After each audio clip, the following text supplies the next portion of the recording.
I looked up the cemetery's number and called to make sure it was still open. It wasn't like they had anything better to do with their time than answer a phone call at night. Hello? A male voice on the other end of the line asked me what I wanted, but before I could say anything he told me that yes, there were people working in the graveyard and no, I couldn't visit my brother. Why not? I demanded as the guy hung up the phone for some reason. The next evening when I got home from work, my parents were waiting for me by the door. The house was so quiet, it felt as though they were holding their breath.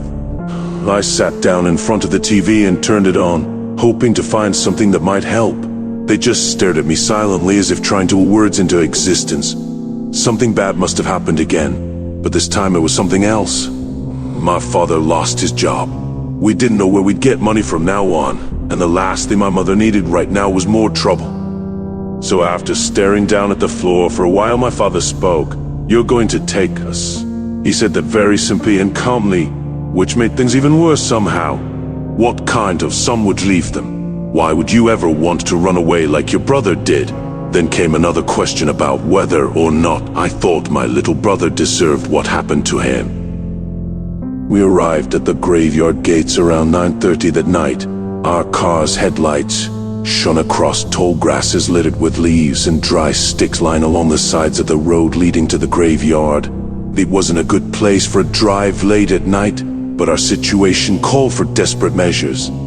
"Let's go," I urged, pulling open the passenger side door and pushing past my mother and father, who were sitting inside.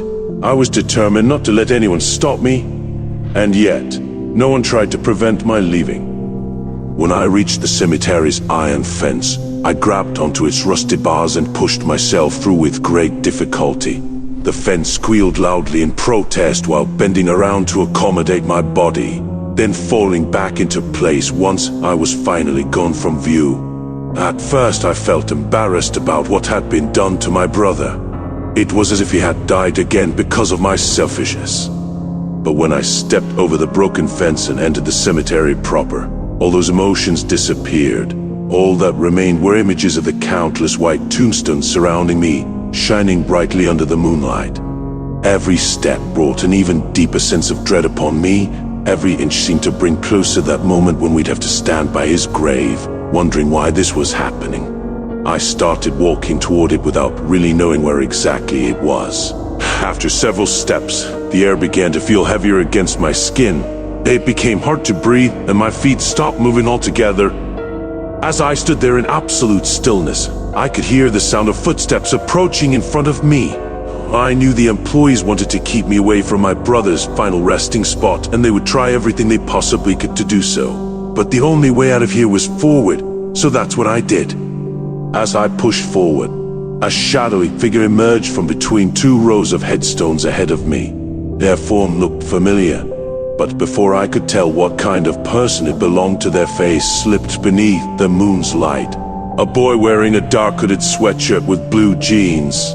My heart sank, but I quickly realized who it was, and just how much trouble I now found myself in. You can't be." "Yeah, sure," a boy said casually as he stared back at me, clearly amused at my obvious surprise.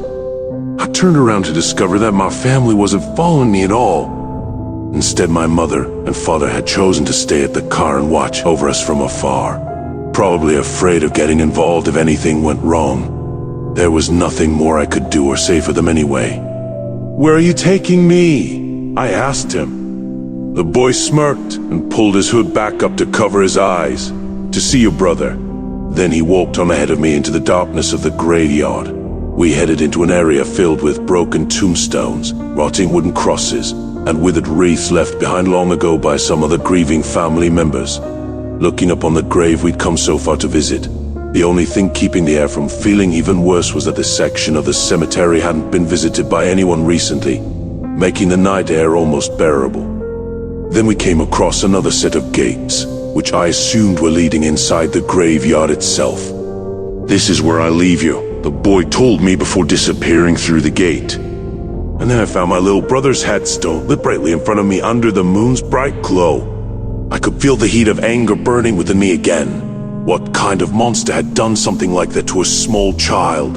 It didn't make any sense. There was no reason why they would do such a terrible thing. As if out of nowhere, they appeared.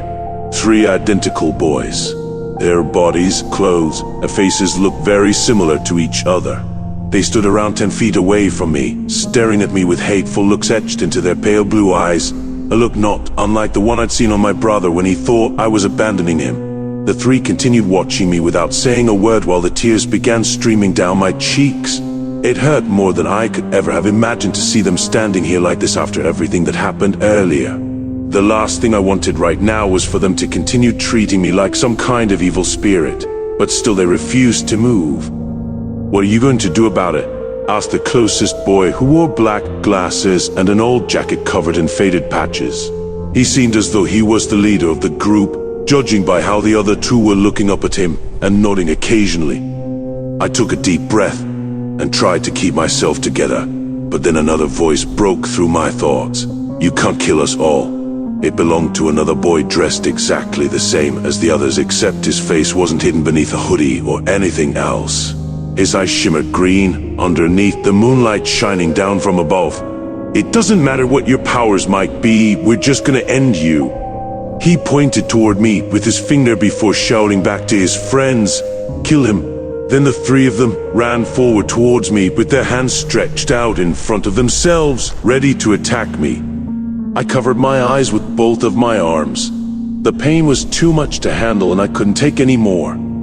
I had to escape. I had no choice. They were going to kill me if I didn't. As soon as I stepped away from the tombstone and turned around, I saw that they disappeared without a trace. They must have realized that they wouldn't make it in time to stop me if they kept running at full speed like they were doing. That's when something even stranger occurred. My brother's tombstone glowed a brilliant blue light under the moon. Its headstone began spinning at lightning-fast speeds until finally coming to a halt after only seconds. "What?" was all I managed to get out as I stared down at the ground. All I could see now was an empty patch of grass surrounding my brother's grave, as well as a dark shape standing in front of it. The tombstone vanished into thin air, leaving nothing behind. Then everything faded back to blackness. "Forgive me," I yelled out into the void. "I'm so sorry for everything."